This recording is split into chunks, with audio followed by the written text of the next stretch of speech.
আয়না ঘরের নাম কি আপনারা শুনেছেন? দৃশ্যগুলো কি দেখেছেন?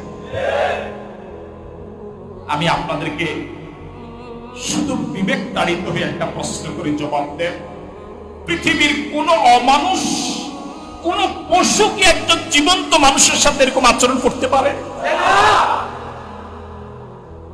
একটা জীবন্ত মানুষ কবরে ছিল 8 বছর 10 বছর, দীর্ঘ সুড়ঙ্গ পথ পাড়ি দিয়ে ছোট্ট একটা কবরের মতো জায়গা, যেখানে শুধু একজন মানুষই থাকতে পারে।